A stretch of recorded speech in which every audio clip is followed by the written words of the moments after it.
അസ്സലാമു വറഹ്മത്തുള്ളാഹി വബറകാതുഹു. ഉമ്മ സ്പെഷ്യൽ ഇന്ന് ഞാൻ വന്നിരിക്കുന്നത് ഒരു ആഷുറ പാച്ചോറിൻ്റെ റെസിപ്പി ആയിട്ടാണ്.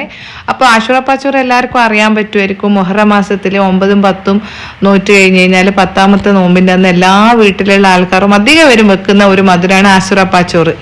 അപ്പോൾ ഇതെങ്ങനെ ഉണ്ടാക്കുന്നതെന്നും ഇതിൻ്റെ റെസിപ്പി എന്താണെന്നൊക്കെ എൻ്റെ ഉമ്മയാണ് കേട്ടോ പറഞ്ഞിരുന്നത്. അപ്പോൾ ഉമ്മ കാണല്ലേ ഇതിൻ്റെ കറക്റ്റ് റെസിപ്പി ഇതിൻ്റെ സ്റ്റോറിയൊക്കെ അറിയാൻ.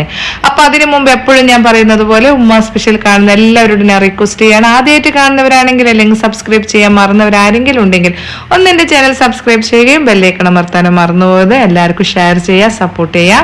അപ്പോൾ ഇതെങ്ങനെ ഉണ്ടാക്കുന്നതെന്നും ഇതിൻ്റെ ഇൻഗ്രീഡിയൻസ് എന്താണെന്നും നമുക്ക് ഉമ്മയിൽ നിന്ന് തന്നെ ചോദിച്ചറിയാം. ഓക്കെ. അസ്സലാമു അലൈക്കും വറഹ്മത്തുള്ളാഹി വബറകാതുഹു.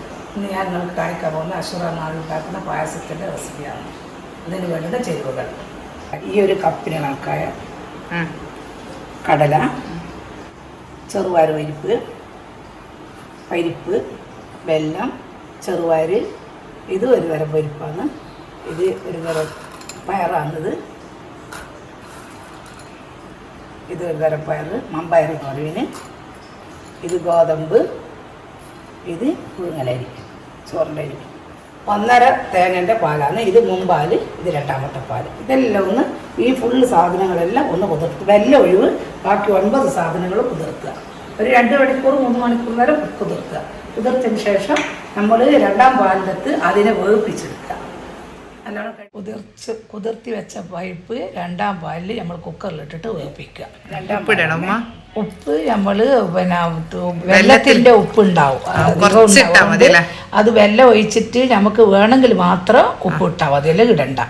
വെള്ളത്തിന് നല്ല ഉപ്പുണ്ടാവും. അപ്പൊ ഒരു 3-4 വിസിലടിച്ചിട്ട് ഇത് വെന്തല്ലോ, 5 വിസിലടിച്ച് വെന്ത് അത് ഓഫാക്കുക. എന്നിട്ട് കുക്കറിന് മാറ്റിക്കളയുക. കുക്കറിൽ നമ്മൾ തേങ്ങാപ്പാലും പാരുമ്പോൾ ഫുള്ളായി പോകും, അതുകൊണ്ട് അത് ചെവിയിലേക്ക് ഒഴിക്കുക. ഉമ്മ ഇതിൽ വലിയൊരു കഥയില്ല ഉമ്മ, ഈ പായസത്തിന് എല്ലാറ്റാലും നമ്മൾ ഉമ്മേലും പറയാ.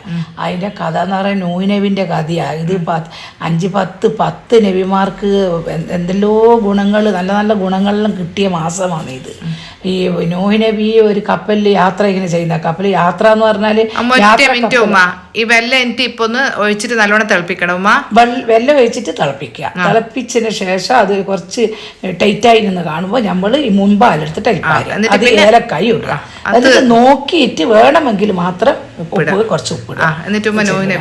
അങ്ങനെ നൂഹ് നബി യാത്രക്കപ്പലല്ല, അവര് ഭക്ഷണ സാധനങ്ങൾ, ധാന്യങ്ങൾ, പല ചരക്കുകളായിട്ട് ഇങ്ങനെ ഏതോ രാജ്യത്തേക്ക് ഇങ്ങനെ പോവുക.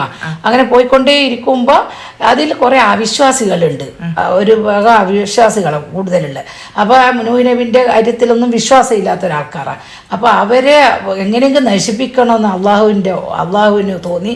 അള്ളാഹു എന്ത് ചെയ്ത് മലവെള്ളം കൊണ്ട് ആ കപ്പൽ മുഴുവൻ മുക്കി ഒരു ഭാഗത്തുള്ള ജനങ്ങൾ മുഴുവനും നശിച്ച്, ആ അവിശ്വാസികൾ മുഴുവൻ നശിച്ച്, ഈ കപ്പലിലുള്ള എല്ലാ ധാന്യങ്ങളും അത് നശിച്ചു പോയി.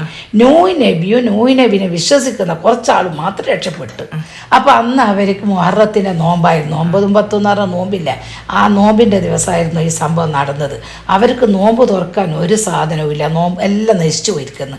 അപ്പോൾ ഒരു ഇവരുള്ള ഭാഗത്തു നിന്ന് ഒരു ധാന്യങ്ങൾ വെച്ച സ്ഥലത്ത് നിന്ന് അടിച്ച് വാരിയിട്ട് പല ധാന്യങ്ങളും കിട്ടിയിട്ടാണ് പായസം എല്ലാം അവർ വെച്ചിന്. അവരത് അതിനെ ഒരു ചോറ് പോലെ ആക്കിയിട്ട് വെച്ച്, അതിന് നമുക്കിപ്പോൾ ടേസ്റ്റിന് വേണ്ടിയിട്ട് നമ്മൾ പായസമാക്കി നൂഹ് നബിന്റെ വെച്ച പായസം ഒന്നും പറഞ്ഞിട്ട് നമ്മൾ അന്നോർക്ക് തേങ്ങാപ്പാലം തന്നെ പോലെ അതൊരു ഉപ്പിട്ടോ ഇല്ലയോ എന്ന് അള്ളാഹ്ക്ക് അറിയാം. എന്നാൽ എല്ലാറ്റാലും എന്ന് പറയാം, ഉമ്മയെല്ലാം പറയാം എല്ലാറ്റാലും എന്ന് പറയാം. എല്ലാ സാധനങ്ങളും, എല്ലാ ധാന്യങ്ങളും നമ്മളിപ്പോ ഈ 9 ധാന്യം ഇട്ട്. ഇതിലൊരു ഇതുമില്ല ഉമ്മ, എന്നാ 9ഉം 10ഉം നോറ്റ 9 അത് കുട്ടികൾ ഉമ്മ വേറെ തമാശക്ക് പറയും, 9ഉം 10ഉം നോറ്റാളുണ്ടോ ആസർപ്പാച്ചോറ് കുടിച്ചാളുണ്ടോ എന്ന് പറയും. അതിൽ ഉമ്മ പറയുന്ന കേട്ടോ, ഇപ്പോഴത്തെ കുട്ടികൾക്കൊന്നും അതും ഇല്ല. എന്തായാലും അത് ഓർക്ക് പായസം തന്നെ ഇഷ്ടമില്ല. ഓല് പറയും ഒന്നിക്ക് പ്രഥമം വെക്ക് അല്ലെങ്കിൽ പിന്നെ പാൽപ്പായസം വെക്കുന്നല്ല പറയാ. അപ്പൊ നിങ്ങളെല്ലാവരും ഉമ്മാന്റെ കഥയും ഉമ്മാന്റെ പായസമൊക്കെ കണ്ടല്ലോ. അപ്പൊ എന്നാലും എല്ലാറ്റാനും ഇട്ട പിന്നെ മുഹറം മാസത്തിൽ നിങ്ങൾ ഈ നല്ല ടേസ്റ്റ് ഉള്ള പായസം ഉണ്ടാക്കുക. എന്നിട്ട് നിങ്ങളുടെ അഭിപ്രായങ്ങളൊക്കെ പറയാ. എന്നിട്ട് അടുത്ത നല്ലൊരു റെസിപ്പി ആയിട്ട് ഇൻഷാ അല്ലാഹ് ഞാൻ വരുന്നതാണ്. അതുവരെ അസ്സലാമു അലൈക്കും വറഹ്മത്തുള്ളാഹി വബറകാതുഹു.